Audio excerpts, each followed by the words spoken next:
Welcome to Group E of the up and down matches for WCS Korea. I am Wolf. With me is Calder as always. Yesterday we had the Group of Death. Today's group, from the surface, looks a little bit tamer, but I think it might even be a closer group than what we saw yesterday. We have a pretty exciting lineup today. We have, of course, one of the fan favorites here. We have Marine King. He's playing today. We have former champions, as for example, Roro is participating today. Yeah. In general, just a very good lineup that we have. So the last 2 days of the up and downs will once again be exciting. We're trying to find out who else goes to the Premier League of WCS for Season 3. Could you imagine a world where Killer, aka Swagger, is in the Premier League? Like that idea. And I tune into Code S next season, I see Killer sitting in the booth. That idea to me is insane, and it could be possible. He could do it. Yeah, he could actually do it. This is the best of one format, and the one thing that you could always say about Killer is that he's very creative when it comes down to the strategies. I remember his Forge opening in PvP where he was trying to defend with a cannon wall. Yeah. I don't know what map that was anymore, but it was like one of the most bizarre PvPs that I've seen in quite a while. Back in Wings of Liberty, of course. But he's definitely one of those guys who can also pack a punch. We saw him with really interesting builds against Lenog in the last season, so he might be able to surprise us today. Yesterday, of course, we had this exciting group that you see currently on screen with DRG getting out of the group without dropping a single map, and Trap in the second place, also advancing to the Premier League. Yeah, Trap with some really creative strategies. Really liked his play. DRG going Roach Muta. A really unique strategy. A few ban things mixed in there. Yu-Gi-Oh! Having a really tough day, and fantasy splits were just not really up to par. So looking again at today's matches, here we have them, all 5 of them. Curious, Swagger, Marine King, Roro, and also Dia, the SDX Soul player. Protoss, who has been causing some trouble for Zerg players. Yeah. In the beginning of Heart of the Swarm, so we're going to find out how Curious and Roro are going to deal with him today. Absolutely, he developed a really unique style for late game with Stargates and of course High Templar. Dia looked at the game and he was like, okay, how can I annoy Zerg the most? And he found a really good answer to that question. The style fell off the grid a little bit, but I would love to see at least one of the games maybe being played with his original style going into the Air Protoss and just complementing that with a few High Templars on the logo. Maybe even some sort of variation of that, you know, some sort of newer version that's kind of updated to fit the sort of metagame that we're seeing right now in Zerg versus Protoss. If you look at all those stats that were on screen earlier, yeah, they're not, you know, relevant for Heart of the Swarm per se. But if you look at Deer, you can see he's only played 2 matches in GOMTV Studios, whereas everybody else has played some of them over 100 games. So when you think about it that way, he has the least experience in this booth. Yeah, he definitely does. But of course, in terms of offline performance, he has also been playing in Pro League and other tournaments. But yeah, today is going to be a really interesting day. We're starting things off with Curious versus Swagger, actually. So we are having a Zerg versus Protoss to bring us into the day. And I'm really excited for the matches. I love up and downs with 5 players in the group. We have, of course, a round-robin system. We can't go into the winners and losers system that we usually have with the 4-player groups that you will see in the round of 32 and 16. But for now, it's the round-robin system with the best-of-1 format. The up and downs are the danger days. This is where you can fall down once again. Yeah. It's a chance, but at the same time, these players want to dodge the Challenger League. Yeah, these players have already all failed to get into the Premier League. They still have another chance, but this is not where you want to be. You'd much rather, of course, just take that 3rd round of the Challenger League. Curious versus Swagger, our first match. These two are some of the oldest players we've had in Starcraft 2. Not when it comes to age, but when it comes to experience. They've been around since the beginning. And look at Swagger here. Usually you have that smile on his face and always a one-liner ready, but today he actually looks a little bit like really calm and quiet. He's trying to focus here on the game, trying to focus on his strategies. Looks pretty serious. Yeah, he wants to make sure his head sits on his head very comfortably. He's still not quite got it. Almost there. Protecting his hair as well. There we go. And looking good, looking good. Not quite yet. He's trying to figure it out. He's struggling. He is really struggling. All right, I think he's settled on it now.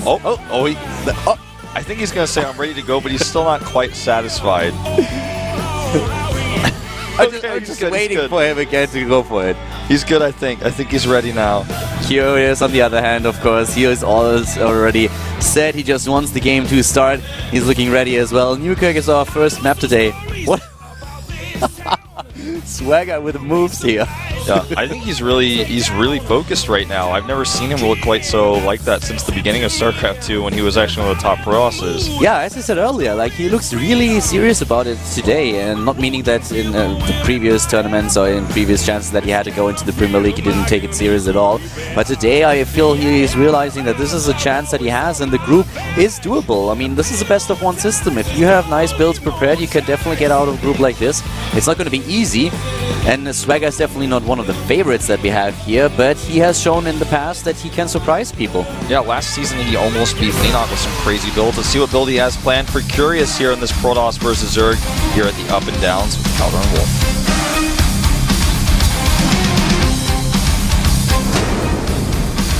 Starting to the bottom right, we have the Zerg player for Team Startail. It is Startail Curious. Startail player here in his first game, the first game that we have in this group at the Up and Downs. He lost in the third round to a Protoss player. He lost to SOS in the Challenger League. That's why he's here now. He's facing another Protoss player. He's going up against the MVP. MVP Swagger. Swagger, aka Killer, in the Challenger League. In the second round, he was defeated by a Terran player. He lost to Keen. That's how he ended up in the Up and Down group today. Yeah. You know, Swagger is such an interesting player. He's been around for a long time in StarCraft 2. Known as Songho, that's his real name, his first name, and he uses that, of course, used that as his ID in Brood War. So that's what he's known for those old fans. But in StarCraft 2, he switched over very early, and he was one of the best players in the early stages of StarCraft 2. And now he's trying to prove that he still is. He wants to go to the Premier League, the highest level Premier League that we have in the entire world here in Korea.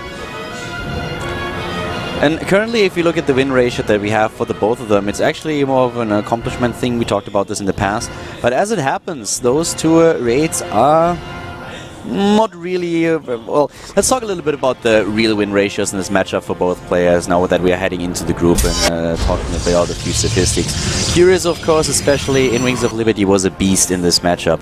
But now in Heart of the Swarm, he's struggling a lot. He played 16 maps against against Protoss, and he lost 11 of them. That leaves him with a 31% win ratio. Not really the best. It's a very shaky matchup for him, and it kind of reflects what we see in Korea in general. In ZVP in Korea, Protoss has a 60% win ratio in the last few months. The Protoss has been dominating this matchup a little bit. Zerg apparently struggling to really figuring out the metagame here. Yeah. And, well, when you look at Swagger, and in Protoss versus Zerg, he played 11 maps and he won 5 of them. So him as well, with a negative win ratio, is only at 45%. Not the best two players in these matchups, but that sometimes makes for the best matches. Yeah, you're absolutely right. You can make some crazy games come out. What I like about Killer's play here is he's taking some risks, but it's the first game in his entire group, and he's not scouting with his probe. He doesn't send it out at all, and this gives him a faster Nexus. He goes Nexus first and then Forge, and he has it a little bit faster because he didn't lose the mine time with that probe. So his build over here is really optimized. A response, of course, by Curious is to take the fast third base as you would expect with no gas. Yeah. Roughly around 4 minutes, we have that third base, and this is just really, really standard. This is a build that has been around since Wings of Liberty, when not a lot of changes. One of the most important changes right now, of course, is that Mothership core, but the initial build timings are pretty much the same. The Ling still trying to go in there, and yep, only one hit so far, so double Ling gets into the main base, and that's already a really nice touch here for Curious. It's not going to mean the world, he's not going to kill any probes, at least he should not, but at least he gets the scouting information and is able to annoy Swagger a little bit. You know, this is a great map to try to sneak in on. He does end up killing one of those well, no, 1 hit point left. He should be able to finish it off. Well, oh wow. Really nice micro here by Killer. Yeah, Swagger really wants to hold on to that probe. And he gets it into the main base, so that probe for now is really safe, should not go down later on either. And, well, with the Zealot out already, the only thing that the Zergling can do is try to get maybe a little bit of an idea what exactly is going to happen. Well, this Ling just continuing to bounce around here. Finally, well, when the Mothership core gets out, it's all going to be over, but this is a great map to do this on because the ramp is so wide, it's almost impossible for a Protoss player to make sure that no Lings get inside. And there comes that Mothership core. We have a pretty easy, a pretty normal timing for the gases here for Curious, by the way. Playing it very standard. If you're up against the Forge opening, taking the gases at the 6-minute mark is very normal. Oh no, Swagger. But what Swagger is doing is not so normal. He's actually going into 7 gates right off the bat here. Massive aggression against Curious.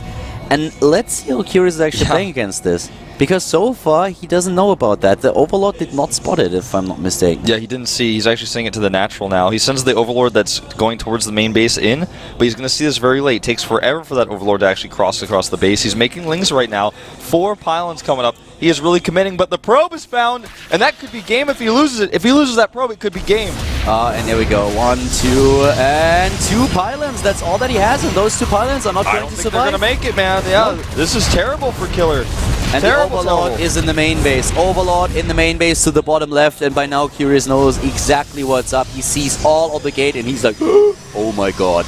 Roach Warren already halfway done. Speed on the way. The next probe is out, dropping the first few pylons, but things are looking pretty grim for Swagger. If he would have been able... again. Oh, no. If he would have actually been able to hide that build, it would have been brilliant for him, but at this point, it's looking really difficult for him to go through. It would not even be shocking if he just typed GG right now. He's going to try for it, of course, but I mean, the position he's in right now could not be worse.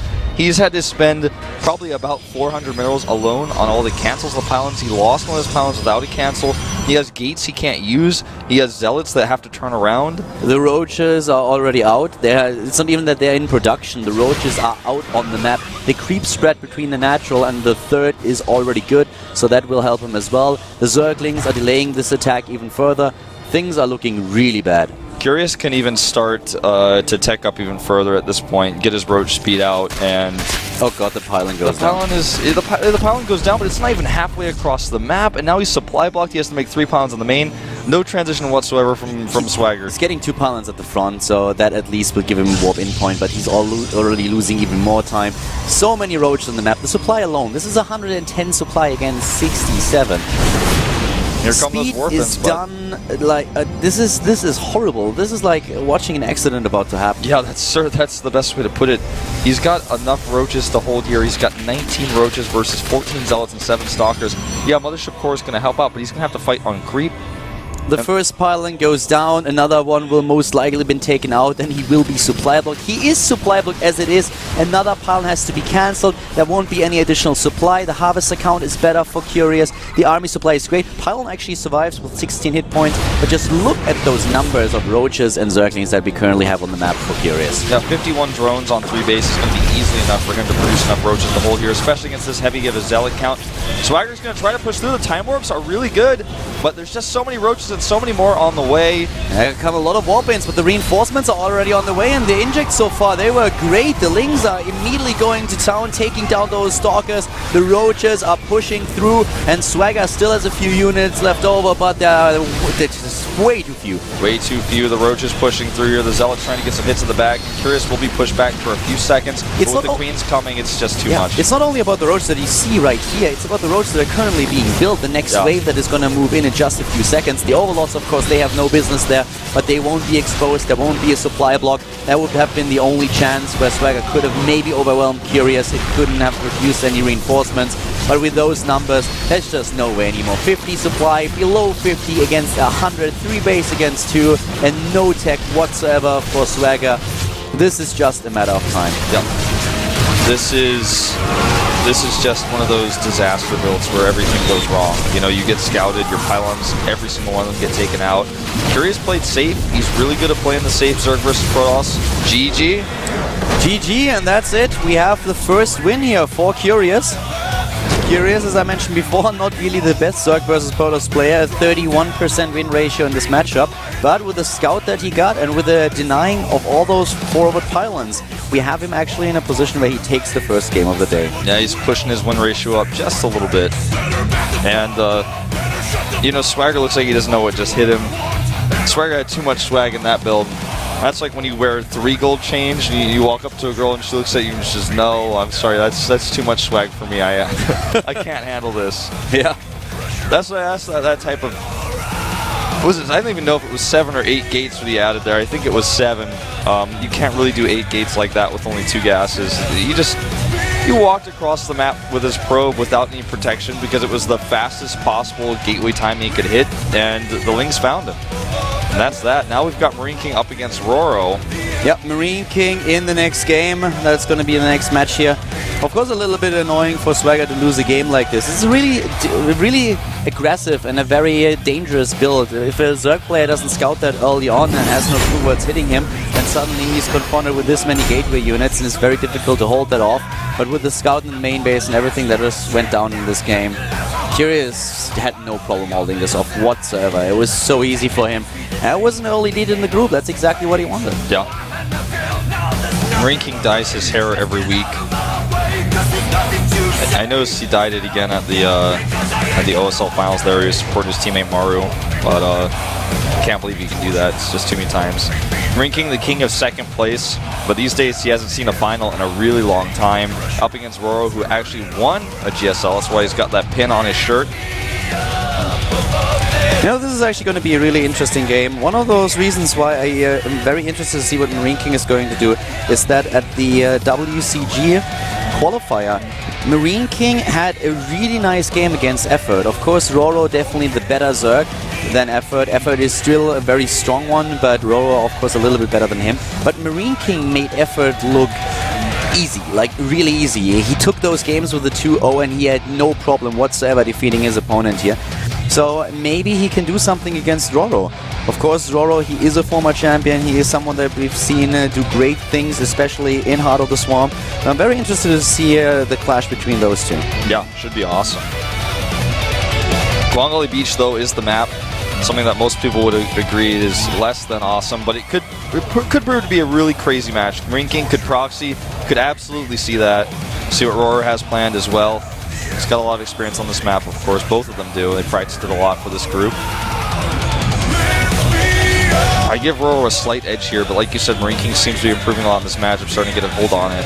Yeah, and he needs to improve. His start into Heart of the Swarm was not the most, like, prestigious one. It was not really what you would have expected from him. So him coming back into the game and now shaking opponents up, that's exactly what he needs here. And this is a pretty good matchup for him. It's one where he has a lot of success, so let's see what he can do against Roro, a very strong contender, one of the favorites to get out of this group here at the Up and Downs at GOMTV with Colin Wolf.